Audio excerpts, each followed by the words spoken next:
हरि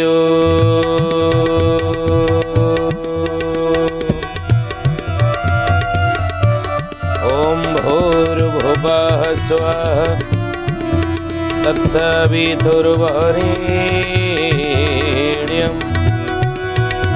भर्गो देवस्य धीमहि धियो यो नः प्रचोदयात्।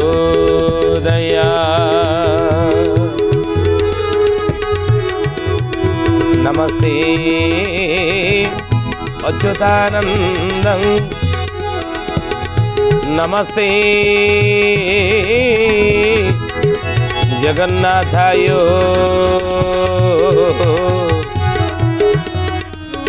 नमो यशवन्तानन्दं बलराम नमो नमः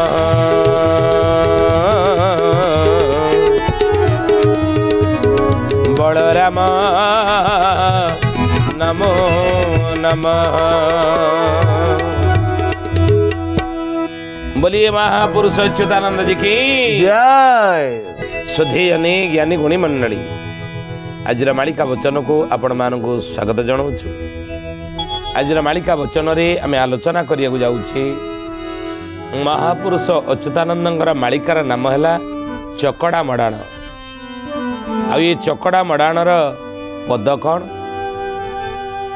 महापुरुष कहले कहले बाबूरे जे गल गली पोल मध्य अच्छी गदाम हर शून्यरु शबद शुभई चली गले निकर शून्यरु शबद शुभई चली गले निकर शून्यरु शबद शुभई चली गले निकर। कहले गल गली पोल मध्य अच्छी गदा मोहर शून्यरु शबद शुभई चली गले निकर। सुधीयानी ये गल गली शंख विषय रे महापुरुष अच्युतानंद चकड़ा मडाण लिखिले कौटी अच्छी से गलगली शंख गलगली नामकरणर यथार्थता केते रही कहीं से पोलर नाम गलगली पोल है कहीं तार नाम गलगली शंख है ये विषय आजिर मालिका वचन रे आलोचना करिया जाउछि।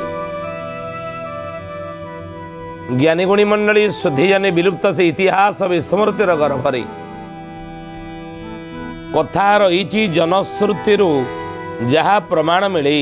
लोकमुखरे आज भी प्रचारित गलगली शंख जो बाट दे नदिया नवद्वीपरु चैतन्य महाप्रभु श्रीक्षेत्र आसीथिले केबे ना 1510 रे यही गलगली शंख दे चैतन्य महाप्रभु आसीथिले। गलगली ना हबा पछरे कौन रही किंबदंती जगन्नाथ महाप्रभु ज्ञानी गुणी मंडली सुधीयानी आपण अल्प बहुत जानी कथा जेतेबेले सोनपुर 69 वर्ष धरी प्रभु पाताली होते नुई आज भी पाताली श्रीक्षेत्र भाव में ताहा परिचित ना नहीं आम जानी पाताली श्रीक्षेत्र क्या कहते सोनपुर से 69 वर्ष धरी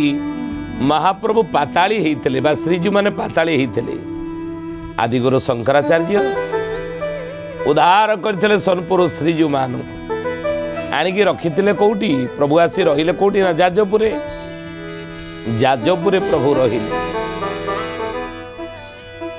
अच्युतानंद महापुरुष से मालिकार लिखिं कौन लिखिं कहले जाजनगर बोली जाजनगर जाजपुर प्रभु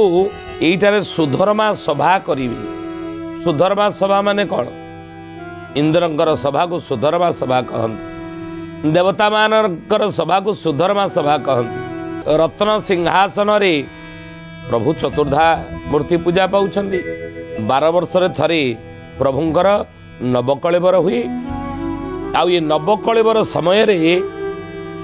ଯେଉଁମାନେ ନବକଳେବର ପ୍ରଭୁଙ୍କର କରାନ୍ତି, ପୁରୁଣା ଦାରୁ ବିଗ୍ରହର ବ୍ରହ୍ମ ପେଟିକାରୁ ବ୍ରହ୍ମକୁ କାଢ଼ି ନୂତନ ଦାରୁ ବିଗ୍ରହର ବ୍ରହ୍ମ ପେଟିକାରେ ଯେତେବେଳେ ସେବକମାନେ କ'ଣ କରନ୍ତି ନା ବ୍ରହ୍ମକୁ ସ୍ଥାପନା କରନ୍ତି। ଆଉ ଯେତେବେଳେ ସ୍ଥାପନା କରିବାକୁ ଯାଇଛନ୍ତି ପୁରୁଣା ଦାରୁ ବିଗ୍ରହର ବ୍ରହ୍ମ ପେଟିକାରେ ଦେଖିଲେ ବ୍ରହ୍ମ ନାହିଁ, ବ୍ରହ୍ମ ନାହିଁ, ଦିଅ ପୂଜା ପାଉଛନ୍ତି, ବ୍ରହ୍ମ ରହିଲା କୁଆଡ଼େ? ତାହେଲେ ଇଏ ଦାରୁ ବିଗ୍ରହ ଯେଉଁଥିରେ ବ୍ରହ୍ମ ସ୍ଥାପିତ ଯାଇ ସିଏ ନୁହନ୍ତି। କେଉଁଠି ଅଛନ୍ତି ବୋଲି ଜ୍ଞାନୀ ଗୁଣୀ ମଣ୍ଡଳୀ ଜାଣିଲେ ଯେ ଯାଜପୁରରେ ପ୍ରଭୁ ଅଛନ୍ତି। ଆଦିଗୁରୁ ଶଙ୍କରାଚାର୍ଯ୍ୟ ସୋନପୁର ଆଣି ଯାଜପୁରରେ ପ୍ରଭୁଙ୍କର ପୂଜା ଅର୍ଚ୍ଚନା କରିଛନ୍ତି। ଏବଂ ଯାଜପୁରରୁ ପ୍ରଭୁ ଯେତେବେଳେ ଶ୍ରୀକ୍ଷେତ୍ର ଆସିଲେ, ଏହି ସମୟରେ ଦେବୀ ବିରଜା ପ୍ରଭୁଙ୍କୁ ବଳେଇ ଦେବା ପାଇଁ ଆସିଥିଲେ। ପ୍ରଭୁ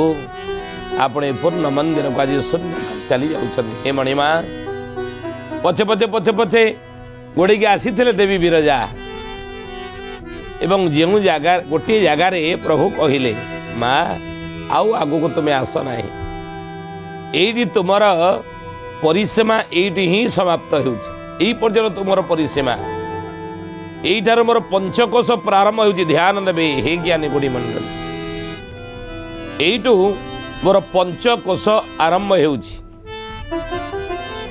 ମହାପୁରୁଷ ଅରକ୍ଷିତ ଦାସ ସୁନ୍ଦର ଭାବରେ କହିଛନ୍ତି, ପଞ୍ଚକୋଷ ଭିତରେ କୋଉ ଜାଗା ଆସେ ନା, ଏହା ଶୁଣି ଅରକ୍ଷିତ ରାମକୁ କହନ୍ତି,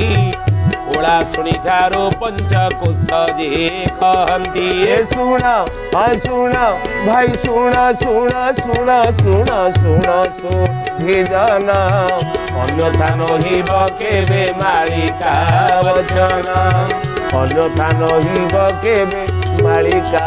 ବଚନ। ଏହା ଶୁଣି ଅରକ୍ଷିତ ରାମକୁ କହନ୍ତି, ଓଳା ଶୁଣି ଠାରୁ ପଞ୍ଚକୋଷ ଯେ କହନ୍ତି। ଓଳା ଶୁଣି ଠାରୁ ପଞ୍ଚକୋଷ ଆରମ୍ଭ ହୁଏ। ଆଉ ନେମାଳ ସୁନୀଲ ଗ୍ରାମ ପଞ୍ଚକୋଶୀ ଜାଣ, ଛତିଆ ବୋଲିଳ ଗ୍ରାମ ପଞ୍ଚକୋଶୀ ପୁଣ। ଶୁଣ ଭାଇ ଶୁଣ ସୁଧିଜନ, ଅନ୍ୟଥା ନହିବ କେବେ ମାଳିକା ବଚନ, ଅନ୍ୟଥା ନହିବ କେବେ ମାଳିକା ବଚନ। ନେମାଳ ସୁନୀଲ ଗ୍ରାମ ପଞ୍ଚକୋଶୀ ଜାଣ, ଛତିଆ ବୋଲିଣ ଗ୍ରାମ ପଞ୍ଚକୋଶୀ ପୁଣ। এই সব পঞ্চকোষ ভিতরে আসুଛି ବୋଲି ଅରକ୍ଷିତ ଦାସ ତାକୁ କହିଛନ୍ତି। ତେଣୁ ମହାପ୍ରଭୁ କହିଲେ, ଦେବୀ ଏଇଠୁ ତୁମର ପରିସୀମା ଏଇ ପର୍ଯ୍ୟନ୍ତ, ଆଉ ଆଗକୁ ଆସ ନାହିଁ, ଏଇଠୁ ମୋର ପଞ୍ଚକୋଷ ପ୍ରାରମ୍ଭ ହେଉଛି। ମହାପ୍ରଭୁ ଜଗତର ନାଥ ଜଗନ୍ନାଥ ହେଉଛନ୍ତି ପଞ୍ଚକୋଷର ମାଲିକ। ତେଣୁ ଏଇଠୁ ମୋର ପଞ୍ଚକୋଷ ପ୍ରାରମ୍ଭ, ତୁମେ ଏଇଠି ରହିଯାଅ। ମା କହିଲେ, ହଉ ପ୍ରଭୁ ଠିକ ଅଛି। ଜ୍ଞାନୀ ଗୁଣୀ ମଣ୍ଡଳୀ ସୁଧିଜନ ମା କହିଲେ, ପ୍ରଭୁ ଆପଣ ଗଲ? ମହାପ୍ରଭୁ କହିଲେ, ହଁ ମା ମୁଁ ଗଲି, ଦେବୀ ମୁଁ ଗଲି। ତେଣୁ ଗଲି ଆଜି ବି ସେ ସ୍ଥାନର ନାମ ଗଲଗଲି ଶଙ୍ଖ ଭାବରେ ପରିଚିତ। ବୋଲ ମହାପୁରୁଷ ଅଚ୍ୟୁତାନନ୍ଦ ଜି କି ଜୟ। ସୁଧିଜନୀ ଜ୍ଞାନୀ ଗୁଣୀ ମଣ୍ଡଳୀ, ଆଜିର ମାଳିକା ବଚନରେ ଆମେ ଆଲୋଚନା କରୁଛେ ମହାପୁରୁଷ ଅଚ୍ୟୁତାନନ୍ଦଙ୍କର। ମାଳିକାର ନାମ ହେଲା ଚକଡ଼ା ମଡ଼ାଣ। ଆଉ ଏ ଚକଡ଼ା ମଡ଼ାଣର ବିଷୟ କ'ଣ ନା ଗଲଗଲି ଶଙ୍ଖ ବିଷୟରେ ଆମେ ଆଲୋଚନା କରୁଛେ। ମାଳିକା ବର୍ଣ୍ଣିତ ଏ କ୍ଷେତ୍ର, ମାଳିକା ବର୍ଣ୍ଣିତ ଏ କ୍ଷେତ୍ର, ତାର ଅତୀତ କଥା ଆମେ କହିଲେ। କାହିଁକି ନା ଗଲଗଲି ଶଙ୍ଖ ହେଇଛି, ବର୍ତ୍ତମାନ ବି ସେ ଗଲଗଲି ଶଙ୍ଖ ଅଛି। ଆଉ ଏରେ ଭବିଷ୍ୟତ କ'ଣ, ୟା ଉପରେ ଭବିଷ୍ୟତବାଣୀ ମହାପୁରୁଷ କ'ଣ କରିଛନ୍ତି? କହିଲେ, ଗଲଗଲି ପୋଲ ମଧ୍ୟରେ ଅଛି ଗଦା ମୋହର, ଶୂନ୍ୟରୁ ଶବଦ ଶୁଭଇ ଚାଲିଗଲେ ନିକର। ଆପଣ ସେ ପୋଲ ଉପରେ ଯିବେ, ଏବେ ବି ଆପଣ ଯାଆନ୍ତୁ ସେ ଗଲଗଲି ପୋଲ ଉପରେ, ଗୋଟେ ଶବଦଟିଏ ହେବ, ହେଉଛି ମଧ୍ୟ ଅନେକ ଲୋକମାନେ ତାକୁ ଅନୁଭବ କରିଛନ୍ତି, ଅନେକ ଗୋଟେ ଶବ୍ଦଟିଏ ହେଉଛି। ଆଉ କାହାର ଗଦା ସେଠି ରହିଛି ଗଲଗଲି ପୋଲ ମଧ୍ୟରେ କାହା ଗଦା ରହିଛି ମହାପୁରୁଷ କହିଲେ ଗଦାକୁ ଆବୋରି ଅଛନ୍ତି ତିନି ସାତ ଭକତ ସେହି ତିନି କୋଶ ମଧ୍ୟରେ ହନୁ ହେବା ଉଦିତ ସେହି ତିନି କୋଶ ମଧ୍ୟରେ ହନୁ ହେବା ଉଦିତ ସେହି ତିନି କୋଶ ମଧ୍ୟରେ ହନୁ ହେବା ଉଦିତ।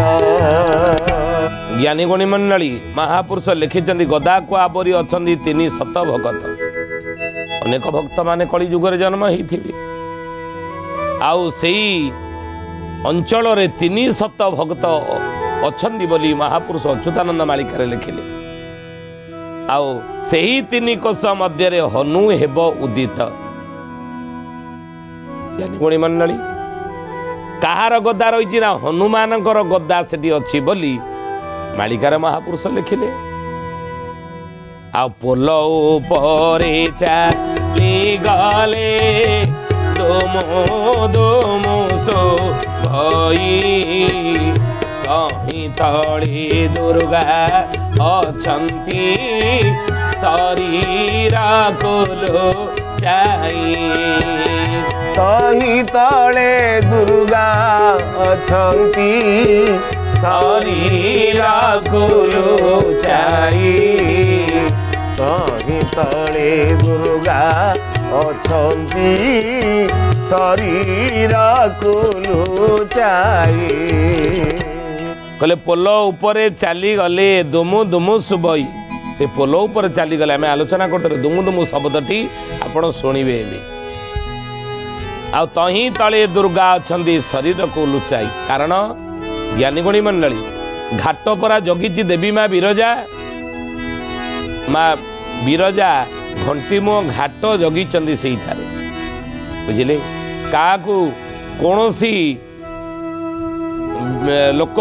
ବା କୌଣସି ଭୂତ ପ୍ରେତ ପିଶାଚ ତା ଭିତରକୁ ପ୍ରବେଶ କରିପାରନ୍ତି ନାହିଁ ମା ବିରଜା ଘାଟ ଜଗିଛନ୍ତି ତେଣୁ ମହାପୁରୁଷ କହିଲେ ତହିଁ ତଳେ ଦୁର୍ଗା ଅଛନ୍ତି ଶରୀରକୁ ଲୁଚାଇ ପୁନଶ୍ଚ ମହାପୁରୁଷ କହିଲେ ହନୁ ଯେତେବେଳେ ଗର୍ଜିବା ସବୁ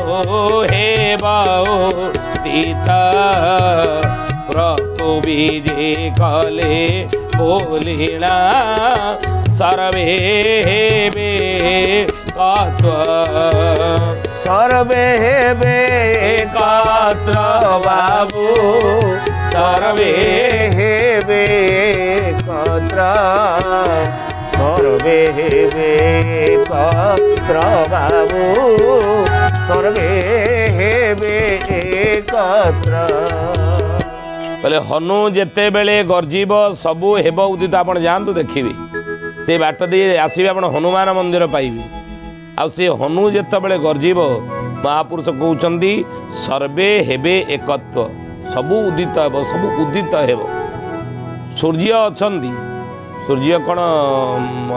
ବୁଡ଼ିଗଲା ଅସ୍ତଗାମୀ ହେଲା ପରେ ନାହାନ୍ତି ନା ଅଛନ୍ତି ସକାଳେ ପୁଣି ଉଦିତ ହେଉଛନ୍ତି ତ ସେଇଭଳି ପ୍ରଭୁ ଯେଉଁ ଜନ୍ମ ହେଇଥିବେ ଆତ୍ମ ପ୍ରକାଶିତ ସେତେବେଳେ ହେବେ ବୋଲି ଅଚ୍ୟୁତାନନ୍ଦ ମହାପୁରୁଷ ମାଳିକାର ନାମ ହେଲା ଚକଡ଼ା ମଡ଼ାଣରେ ଆକୁ ଲେଖିଲେ ଯେତେବେଳେ ଗୋଟେ ଗର୍ଜନଟିଏ ହେବ ସେଇ ପୋଲ ନିକଟରେ ଗର୍ଜନ ହନୁ ଗର୍ଜନ କରିବ ଗୋଟେ ବିକଟାଳ ଶବ୍ଦ ସେ ଅଞ୍ଚଳ ଲୋକମାନେ ଶୁଣିବେ ସେହି ସମୟରେ ହେ ଜ୍ଞାନୀ ଗୁଣୀ ମଣ୍ଡଳୀ ପ୍ରଭୁ ଆତ୍ମ ପ୍ରକାଶିତ ହେବାର ସମୟ ଆସିଗଲା ବୋଲି ସମସ୍ତେ ସାରା ଜଗତବାସୀ ଜାଣିବେ ଭକ୍ତମାନେ ଜାଣିବେ ସେଇଠି ଯେଉଁ 300 ଭକ୍ତମାନେ ଥିବେ ସେଇମାନେ ଜାଣିବେ ପ୍ରଭୁ ଉଦିତ ହେବାର ସମୟ ଆସିଗଲା ବୋଲି ମହାପୁରୁଷ ଲେଖିଛନ୍ତି କାହିଁକି ନା ଯାଜନଗ୍ରହରେ ପ୍ରଭୁ ଜନ୍ମ ହେବେ ଜନ୍ମ ହୋଇବେ ଭକତ ଭାବେ ଜନ୍ମ ହୋଇବେ ଭକତ ଭାବେ ଜନ୍ମ ହୋଇବେ ଭକତ ଭାବେ ଯାଜନଗ୍ରରେ ପ୍ରଭୁ ଜନ୍ମ ହେଇଥିବେ से समय प्रभु उदित होते आत्म प्रकाशित होते बोली मालिकार महापुरुष लिखिले खाली से नहीं पुणी महापुरुष लिखिले बोले बाबू से समय जिते भक्त मैंने प्रभु ठाब करेंगे प्रभुंर दर्शन पाइबे बोली मालिकार महापुरुष लिखिं गलगली शंख निकटरे हनु जिते गर्जन कर गलगली शंखर महात्म्य महापुरुष कौन कहले कहले गलगली शंख निकटे मठ भक्त को पड़ब तही संकट भक्त को पड़ब तही संकट भक्त को पड़ब तही संकट नेउलपुर रे लागिब गोला भक्त माने गोबते होइबे ठोला भक्त माने गुप्ते होइबे ठोला बोले जिते बड़े गलगली शंख निकटरे गोटे मठटे अच्छी आ भक्त को तही से जिते भक्त थे संकट विपद से पड़ो आ जो समय नेउलपुर से पाखे अच्छी महापुरुष मालिकार लिखिदे कहले से नेउलपुर गोटे गाँ अच्छी से नेउलपुर लगे गोल गोल चहल लगे भक्त माने गुप्ते होइबे ठोल समस्त भक्त माने गुप्तर से ठोल हेबे आ कोटपदा ग्राम ठार हे वैष्णव पाणी जे पड़ीकार हेब प्रभु आज्ञा अनुसारे हे मैंने अल्प बहुत जानी कोटपदा ग्राम वैष्णव वाणी जन्म होते जे कि अनेक गीतिनाट्य सब रचना कर तेणु महापुरुष कहले से कोटपदा ग्राम पड़ीकार भाव वैष्णव पाणीकर से कौन ना जन्म स्थान निकट सेठी चहल पड़ से अंचल चहल पड़ो से अंचल में महोत्सव लगे ये कथा महापुरुष मालिकार लिखिं बोलिए महापुरुष अच्युतानंद जी की महापुरुष अच्युतानंद जी की शुद्धि जानी ज्ञानी गुणी मंडली आज मालिका वचन रे आलोचना कर विषय कौन ना महापुरुष अच्युतानंद मालिकार नाम है चकड़ा मड़ाण आ ये चकड़ा मड़ाणर पद कौन ना गलगली शंख जो रही चंडी कौटी अच्छी चंडीगढ़ आप जी चंडीगढ़ ठार केन्द्रापड़ा जावा बाटर पड़ब बाटर कंटीगड़िया छक से ही कंटीगड़िया छकरू बाँ हाथी भितर गले गलगली शंख पड़ गलगली पोल पड़ तारी उपर आज मालिका वचन आम आलोचना करुचे तार अतीत कौन थिला वर्तमान अतीत थिला आम कहलु चैतन्य महाप्रभु यही बाट दे आसी जगन्नाथ महाप्रभु माँ विरजा बढ़ी देवाक आसी ये हूँ तार अतीत तार वर्तमान कौन ना वर्तमान भी आपण से पोल उपर गले दुमु दुमु दुमु दुमु शब्द शुभ दुमु दुमु शब्द शुभ अचानक गोटे शब्द शुभ आउ तार भविष्य कौन से गलगली शंखर उपर कौन भविष्यवाणी करिसेंती ना महापुरुष अच्युतानंद चकड़ा मड़ा कहले यही गलगली शंख निकटरे हनुमानकर गदा रही गुप्तरे एवं माँ दुर्गतिनाशिनी दुर्गा माँ विरजांकर एक शक्ति यारी पोल तले से गुप्तर रही एवं भविष्य महापुरुष कहले यही भक्त माने सब एकाठी हेबे भक्त माने एकत्रित हेबे आ भक्त माने एकत्रित हेले प्रभु यही समय उदय हबार बेल काल आसीगला बोले जानवे तो हनु से रडी दब गर्जन कर हनुमान जो गर्जन कर भविष्य से समय भक्त माने जानवे प्रभुंर उदय बेल आसीगला आत्म प्रकाशित बेल आसीगला ये कथा मालिकार आम आज आलोचना करुचे चकड़ा मड़ाण पदरे गलगली शंख कोणी महापुरुष मालिकार लिखिले कहले चंपापुर ठारे अछंती राम श्रीधर बेनी जमराजपुरे निवास सिद्ध साधुंक मेरी सिद्ध साधुंक मेरी बाबू सिद्ध साधुंक मेरी